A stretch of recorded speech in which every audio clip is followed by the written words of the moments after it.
Welcome to the most forward-thinking, inspirational podcast in this reality.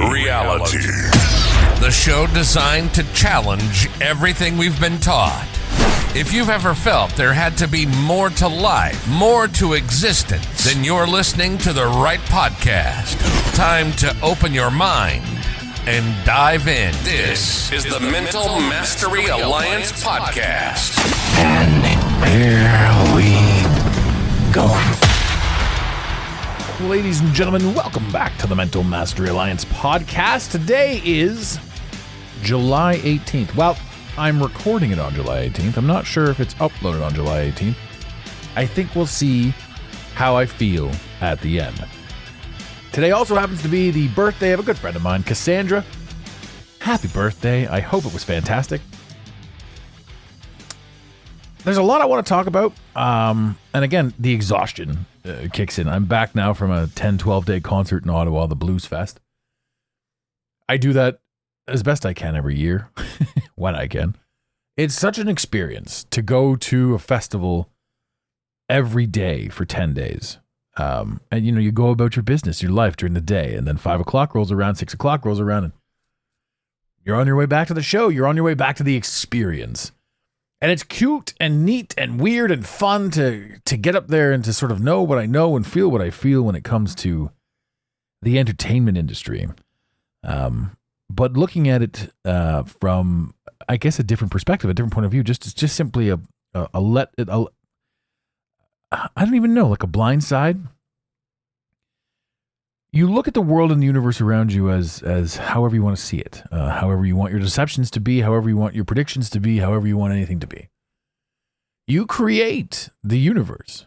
I mean, there's a template involved, and in and within that, you create yours.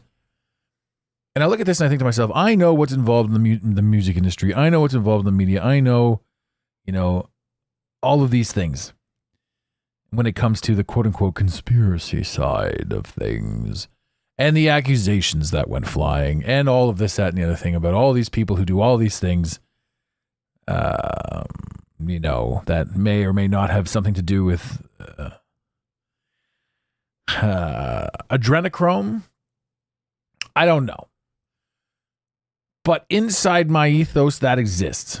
So do I put that aside and say, oh, these are terrible people doing terrible things? Do I group everybody together and say every single person's guilty of this?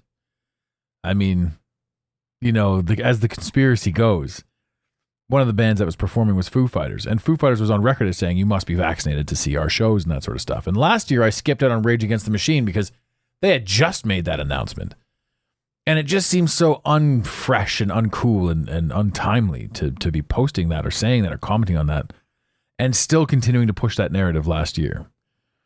I mean, it's just strange. So I skipped their show, but the Foo Fighters were on record from the beginning. We're going to do only a show for the vaccinated. And it's division. So I see this and I know that music is a derivative of a bigger picture. It's a division tactic in and of itself. I'm fully aware. But I also know that in my junior years there was music that moved you, that made you feel something. There was a beautiful point in time where you could feel something. And now it almost feels like you can't feel anything, because if you feel anything, there's tricks and traps and all this stuff to what we're allowed to, not allowed to feel, opinions we think that we can have or we're not allowed to have, or I don't even know at this point in time.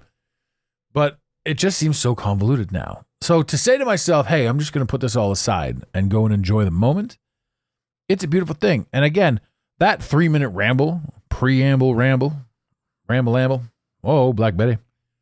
That's the kind of thing that goes through my head 24/7, and there's nothing I can do about it. I mean, it's just there. So, there it is. All that to say, I did set that aside, and I did go in and have the experience, and I did feel interesting things. I am aware of interesting things, but it was nice to spend time with so many good friends. It was nice to see so many beautiful faces I haven't seen in forever. I grew up in Ottawa. It's a journey, a trip, a pilgrimage almost, to go back and to see all your friends and to see where everybody is at. And it really truly blew me away just how well everyone seems to be producing in a time where we're taught and led to believe that it's just absolute and utter chaos. And I know that's a division tactic. I know that's another thing in the media and the news and all that sort of stuff, but it's nice to see real life, real practice, not just internet kerfuffling. Kerfuffle. Anyway, that was the intro to this episode. It was a lot of fun, and it sort of segues into the next thing, the media, because while I was up there, I also saw the Sound of Freedom. And since then, I've sort of seen a lot of people's takes on it and this, that, and the other thing. And it's funny the aggression that goes into the takes of this movie. And I mean that from both sides. Like the people that are pro, quote unquote, pro conspiracy or quote unquote, pro normie. Right. Let's just use those terms for the sake of those terms. And I know, it's a bold statement to make. Somebody just got offended somewhere. Probably not somebody listening to this show, but I digress. Let's cut into it. I started with a clip. I saw a clip, that made me sort of, it's one of those clips, like, I can't unsee this. This is now in the annals of my mind. And the guy says, I don't support Batman. I'm like, how can you not support Batman? The guy's dope. But this goes back to the media, all of the media, right? I don't support Batman, he says. And he goes on to say, Batman is a super rich white businessman, and he's got all the money in the world and all the power of corporations behind him. And he uses that power to fight low-level criminals, the purse snatchers and the this and the that. And I think to myself, it's true. In all of the comics, obviously not in the movies where he's going after the men who are trying to take out the city. But even still, he appears to be fighting lunatics. And when we sit back and we watch this, and I'm a victim of it, I love the Batman. He's trying to fight these criminals, and he's using law enforcement and all these things to his advantage to fight these low-level criminals. But we all know that if you were Batman in today's real world, you go after the real criminals. You go after the Bill Gates and the people that are at the top, the Bilderberg, the Trilateral. You do what you can to go after these people. Now, we all know that if you go after those people, you get Hillary Clinton. So, I'm throwing names around here. I should actually say, oh, wait a second. I got to press that button, right? Is it this one up here? Disclaimer. If you're going to soundbite any of this podcast, you must soundbite it in its entirety for consistency and context. A consistency and context. That's the last thing I need. Somebody just taking apart my episodes and just ripping them. Anyway. Why go after the low-level criminals? I'm like, damn it, can I support Batman now? And then you think about all the superheroes. And of course I'm going to still support Batman. It's a fictional character, but you look at this stuff and you think to yourself, man, if you had all the money in the world, would you not want to do something with it, like something profound? Right? And we think about this stuff like, if you had all the money in the world, would you solve world hunger? We know that they can solve world hunger because they're like, oh, it can't be done, right? But then all of a sudden, everybody in the world gets 5 booster shots of vaccinated go-go juice, and we're all safe and better. Man, you could create something that got all of these kids a meal or something like that, or some sort of creation. Now, then you realize that for the most part, starvation and all that is a derivative. It's a tactic of control, manipulation, this, that, and the other thing. And then you look at things like Cuba, the country of Cuba, right? And we're all like, oh, it's a communist country, and then the people are oppressed, but whatever, it's what they've always been doing. Think about this. There are people that live in this world on a little island that don't have anything because there's one person above them all. And nobody's stepping in to do anything about that. We can't just be like, hey, yo, give these people their freedom. And they're like, no, they're used to it. They have nothing. We don't focus on these things. We don't. And, but then everyone would say, well, what if you tried to focus on it? Like, what could you even do about it? You can't overthrow the government. You can't this, you can't that, right? And at what point do you sort of go up and up and up that thought process and that ladder of that ladder thought ladder? Jeez, my brain's out of her. At what point do you say to yourself, where does it start? Where does it begin? What can I do? Where can I take part in this? How can I create something that's going to be something bigger than myself? I don't know. I don't have the answer to that. But that's the media. Right now, if we're focusing on a superhero helping the downtrodden, it feels like home because we are the downtrodden. And wouldn't it be nice for a superhero to come and help us? You know, and that's not to say that all of society's got all the money or all of society's poor and they need help. But it is to say that our focus is shifted, and it's intentionally shifted. Like we get home from slaving away at a job that will allow us, you know, most people, the majority of people can, you know, are struggling right now with rent and food and bills and this, that, and the other thing. And that's because the banks, the interest rates, everything keeps going up. And we're like, well, we have to do this, we have to do that.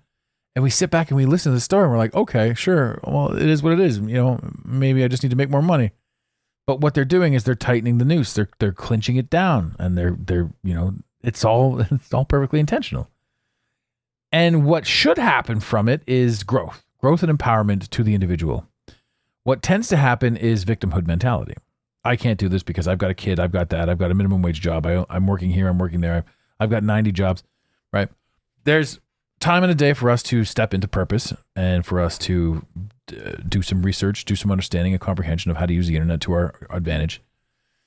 And I'm not saying here in this statement that anybody needs to do more, do better, be better. It's because of you, you're lacking. I'm saying every single thing that's happening is an opportunity for us to step up, for us to understand and comprehend a little bit more about what we can and can't do.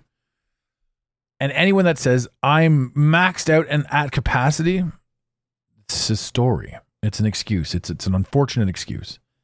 And it's one that's keeping you where you are. Because the minute you say, I can do more, I just have to figure out how to shift gears and properly do it.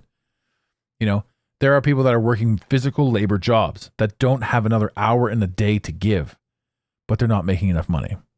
And this is an opportunity to figure out what they can do in the interim to turn more profits, to make more money, a new venture, a new line, a new this, a new that. All of these things that appear to be oppressive are opportunities to grow.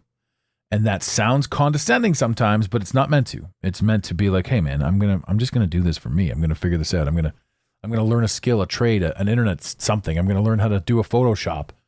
I'm gonna start, you know, working with online something or others. But everyone just thinks I can't do it. We've been trained to believe that we can't do it, or it's too late, or it's too late for me, and there's not enough time. But the best time to plant a tree is 10 years ago. Second best time is right now. So yeah, we're in trouble. We're stuck. We're in a jam. But every single opportunity, every single day that goes by, we have the ability to get out of it. Change who we are. Change what we're doing. Change how we're earning. Change how we're working. Change it all. Society won't let you believe that, but it's the truth. And that comes down to humanity. Humanity will allow you to believe it, and humanity is at war with society. Now, that whole Batman concept, you know, I'm going to parlay this into The Sound of Freedom. And The Sound of Freedom, when I watched this movie, I understood what it was. I understood what they were going for. And my take is a little bit askew because everybody's got this one way or the other view of this movie. And here's my take on it. I'm happy that awareness has been raised publicly about the child trafficking. There is a ton of evidence that they were doing it on Wayfair, the Wayfair website. There was a ton of evidence back in the day. You can look it up. Tommy G did a clip. I'm sure if you punch in Tommy G Wayfair scandal or Wayfair trafficking, you'll see some remnants of it somewhere. And he went into great detail of it. I can't really do it any justice, but he went into great detail of it. The gist of it was Ellen DeGeneres, for example, her account was selling a pillow for $12,000. And that pillow was the same name as a missing child. Now, I'm not saying any of this is factual or unfactual. I'm just saying these are the things that I observed. And it's interesting to see this, to understand this, to comprehend this, and to think that, you know, this is the high probability of it. Now, the trafficking that they showed in this movie, they say it's based on a true story. We're supposed to believe, you know, the hero. And I understand that. I fully support and believe this instance. And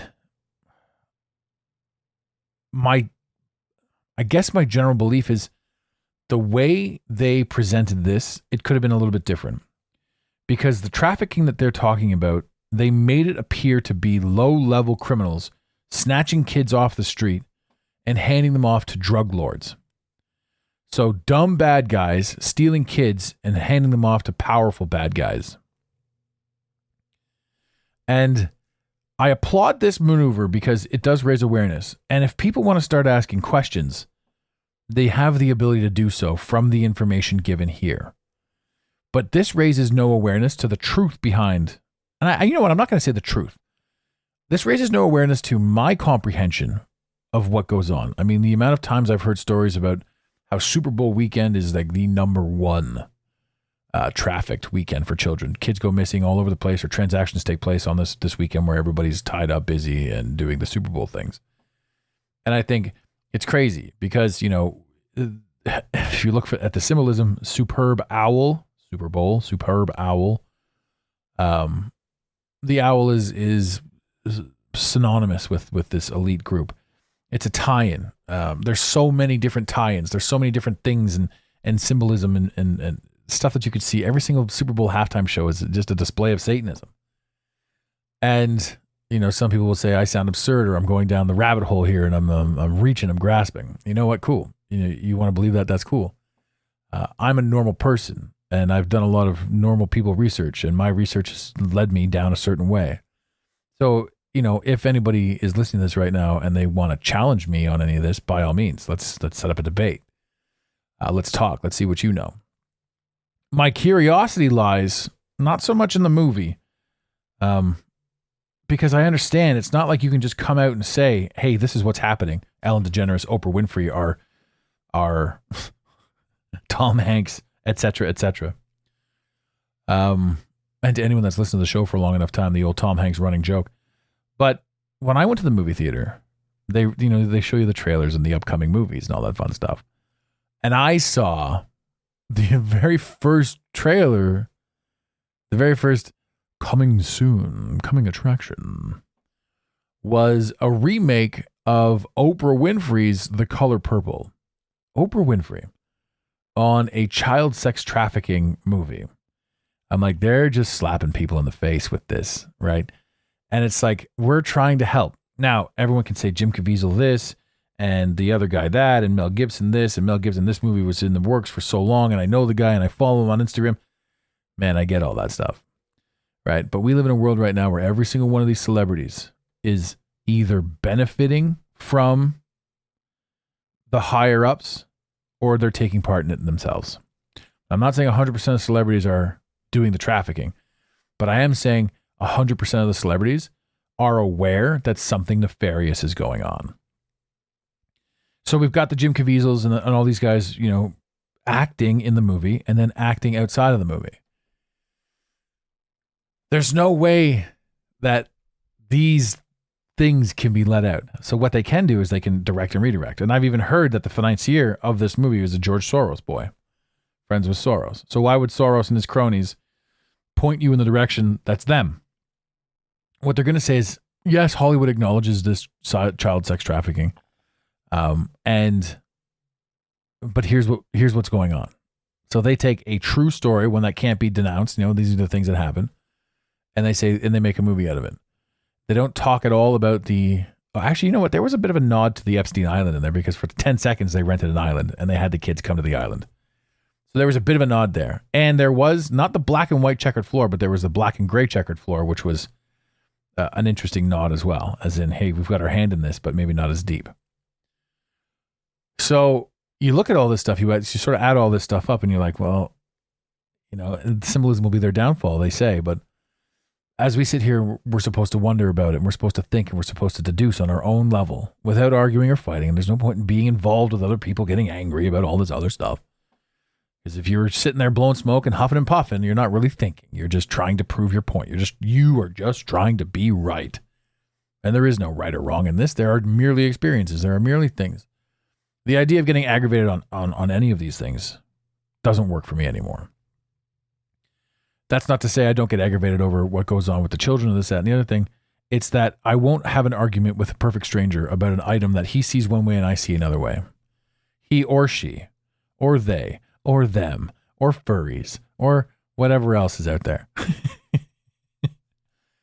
You know, it's all division. It's all division. And I agree with everybody. Everybody has done the research enough. I believe that everyone that's going to speak on this has done enough research for them to speak on it, which means they are, at the moment they're speaking and the words that they're saying, believe in themselves, they are correct.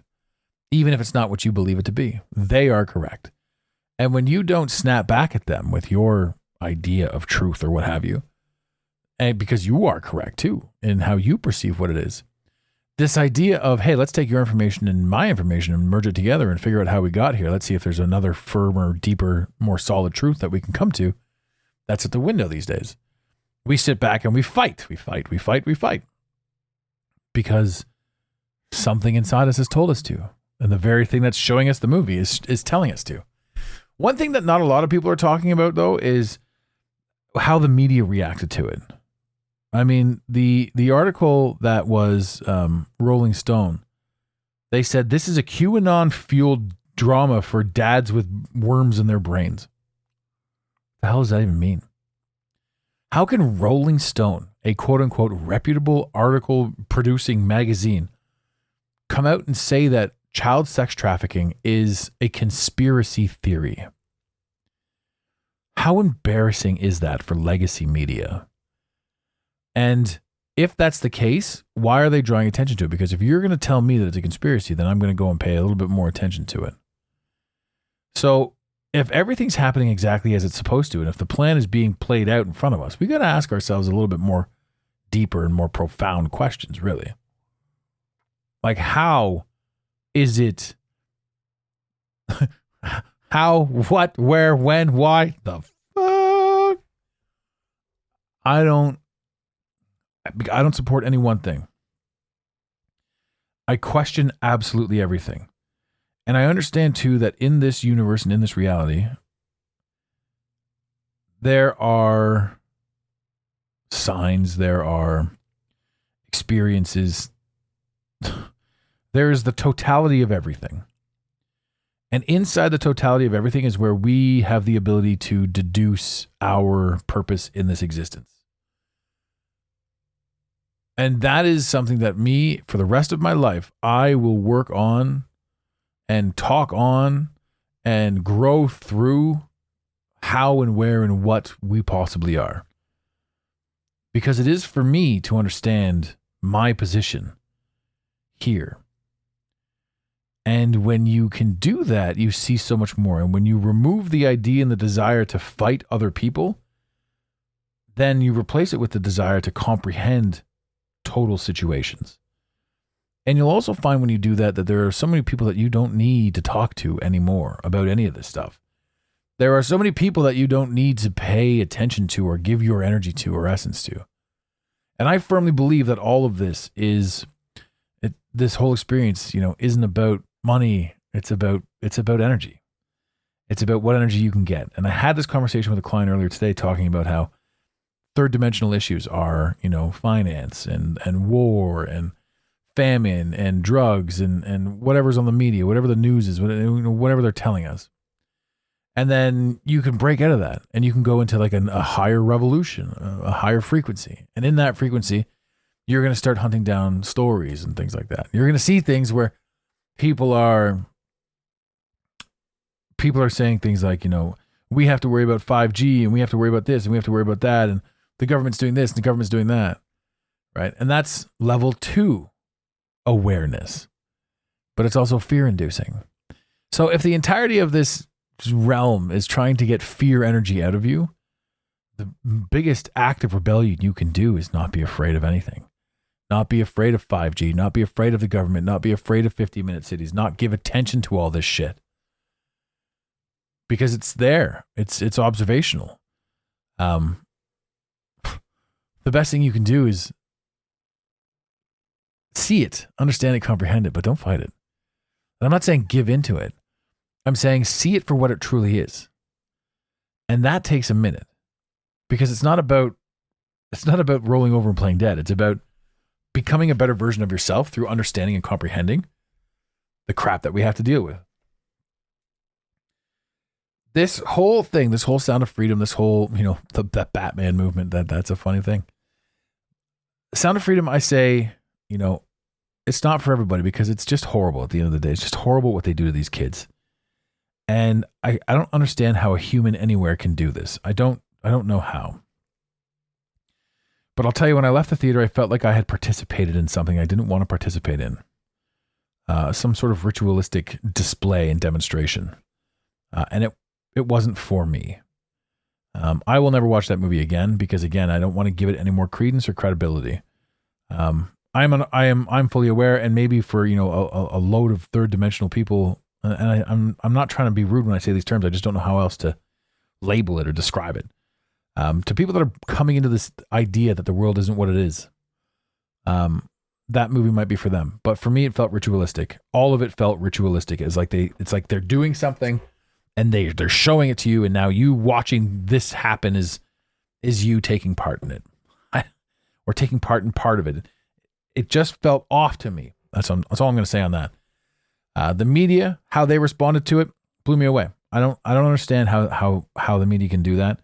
But at the same time, and I can go into more detail on this, on another podcast, and I probably will. There's a few people that want me to come on their show and talk about this. And if that happens, then I'll definitely do a link back on social media. You guys can see that in those conversations. But for me, I think, I don't want to talk about it much more. I don't want to embrace it, embody it much more. And if you have seen the movie, I'd love to hear your take on it. Send me a DM. If you haven't seen the movie, I can't recommend going to see it. It felt too ritualistic for me to say that. And again, I'm releasing this late simply because everybody had their 2 cents in their take, and everybody had this egregious and grievance, and they loved it and they hated it and whatever the hell it is. I'm indifferent to the energy of it. The message I felt could have been different. I'm happy that people are now aware that this is a thing. And I'm blown away that mainstream and legacy media is trying to denounce this. Like, they're really just sinking themselves. Eventually they'll have zero credibility in anything. But again, that's a good thing as well. When there's zero credibility in mainstream media, people might start thinking for themselves. Ladies and gentlemen, this has been the Mental Mastery Alliance. This was a good episode. There's a lot I wanted to get on my plate. You can probably tell in my voice too, I'm a little bit tired. It's been a long 10, 15 days. And prior to that, I was entertaining an out-of-town friend up at the lake house, so it was definitely a lot of work. It's been a long couple weeks. I'm going to sleep for 3 days now. If you have any interest in working with us, if you want us on the show, head over to the mentalmasteryalliance.com or requesttoguest.com or coaching with TMMA. There's a lot of stuff that we're doing. There's a lot of things that are under works right now, underway. If you've ever wanted to work with a coach, if you ever want to work with somebody and maybe thought, it wasn't for you, you couldn't afford it, what have you, come check us out. Send us a DM. We have programs and applications for everybody who's willing to step up. Anyone who wants to get a little bit more to life and you feel like you resonate with us or our message, reach out to us. Info at the Mental Mastery Alliance. You can send me an email directly, Adam at the Mental Mastery Alliance. You can send us a message on Instagram, instagram.com/the Mental Mastery Alliance, thementalmasteryalliance.com. You can check us out there.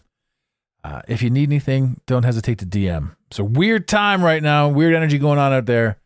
We're doing our best to help as many people as we can as we go, and we want to help you. If you're looking for it, reach out.